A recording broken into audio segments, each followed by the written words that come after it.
Armin Kepra, Episode 11, The Room with No Clock. The fog swallowed the last trace of the operator as he vanished into the night. The harbor fell silent, too silent. No waves, no wind, no machinery. Just the faint hum of the destabilization platform powering down beneath the water. Armin turned to the analyst. "Get your team out of here, now." She opened her mouth to protest, but Armin's tone left no room for debate. They're not done, and they don't want witnesses. The team moved quickly, gathering equipment, pulling the rescued man to safety. Armin stayed behind, scanning the fog, reading the silence the way other men read maps. Then, a sharp, metallic click behind him. Not a gun, a trigger. A flash of white light exploded across his vision. Armin didn't fall, he didn't panic. He simply let the world go dark on his terms. He woke to silence, not the silence of the harbor. A different silence, manufactured, controlled. A single overhead light burned above him, harsh and clinical. The rest of the room was swallowed in shadow. Armin sat in a metal chair, hands unbound, feet unbound, bandages still intact. They wanted him conscious, they wanted him aware, they wanted him thinking. A voice drifted from the darkness, calm, measured, professional, comfortable. "Kepra?" Armin didn't answer. The voice continued. "You're in a secure facility, off-grid, no signals in or out, no clocks, no windows, no reference points." A figure stepped into the edge of the light, just enough to show boots, tactical pants, and a gloved hand holding a small black notebook. "You know how this works," the man said. "Interrogation isn't about pain, it's about disorientation." Armin lifted his head slightly. "You're wasting your time." The man chuckled. "We're not here to break you." He stepped closer, still keeping his face in shadow. "We're here to measure you." Armin's eyes narrowed behind the bandages. The man opened the notebook. "Your reaction time at the harbor, your assessment of the platform, your refusal to retreat, your ability to read a situation under pressure." He flipped a page. "You're consistent, Kepra, predictable, controlled." Armin didn't blink. The man leaned in, "And that's why you're here." He closed the notebook with a soft snap. "We need to know what it takes to make you lose control." Armin exhaled once, slow and steady. "You'll fail." The man stepped back into the darkness. "We'll see." The overhead light dimmed. The room fell silent again, and the psychological war began. The overhead light flickered once, then steadied.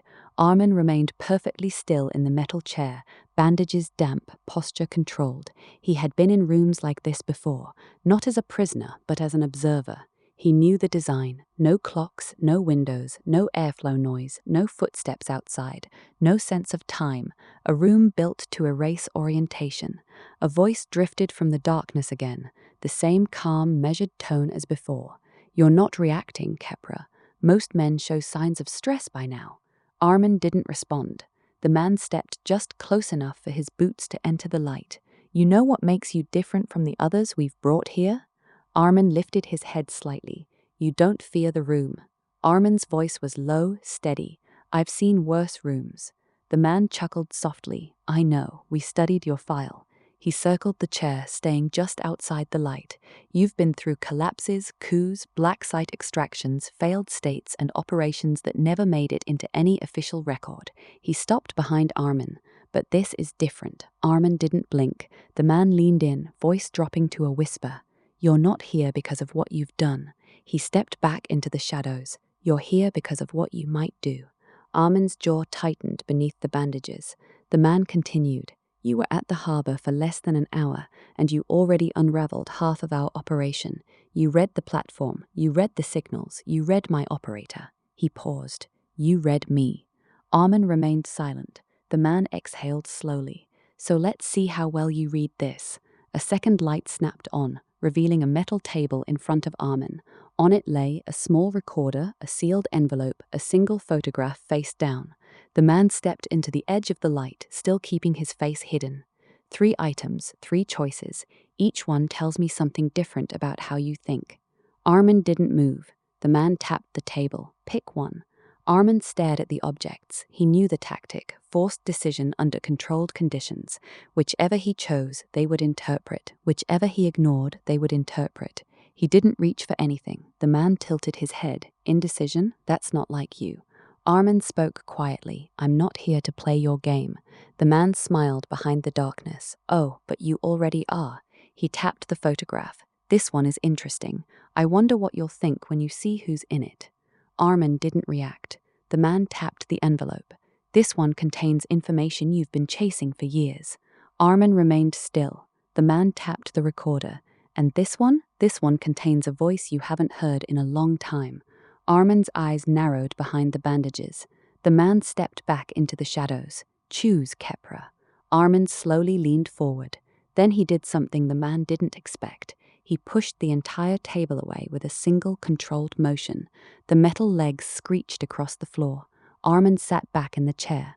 I choose none. Silence. Then the man laughed, genuinely, almost delighted. There it is. He stepped forward, finally revealing the faint outline of his face. That's the reaction we were waiting for. The light snapped off, darkness swallowed the room again, and the psychological war escalated. The darkness held steady for a long time, long enough that most men would start to question whether they were alone, whether the room had changed, whether time had moved at all. But Armin Kepra sat perfectly still in the metal chair, breathing slow, controlled, unshaken. He knew the tactic: sensory deprivation, temporal disorientation, identity erosion. But they had made one mistake. They left him conscious. A soft hum filled the room, faint, mechanical, almost imperceptible. Not a machine malfunction, a deliberate frequency, a psychological pressure tool used in black-budget interrogations to induce anxiety, confusion, and emotional instability. Armin recognized the frequency instantly.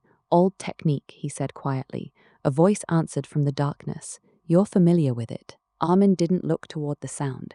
You're using a 17 Hz sub-threshold pulse designed to trigger unease. The man stepped into the edge of the light, boots visible, nothing more. And yet you're calm. Armin tilted his head slightly. You're assuming calm means unaffected. The man paused. Armin continued. It means I'm aware. The hum stopped. Silence returned, heavier this time. The man circled the chair again, slow and deliberate. You're not reacting to the room. You're not reacting to the objects. You're not reacting to the silence. Armin didn't blink. That tells me something important, the man said. Armin waited. You're not here to survive this room. He stepped closer. You're here to beat it. Armin finally spoke. I'm here to end your operation. The man chuckled softly. You think this is about the harbor, the platform, the signal? He leaned in, voice dropping to a whisper. This is about you. Armin's jaw tightened beneath the bandages. The man continued. You've interfered with operations on 3 continents. You've dismantled networks that took years to build. You've cost powerful people a great deal of money. He stepped back into the shadows. And yet you walk into every collapse like you're immune to consequence. Armin's voice was low, steady.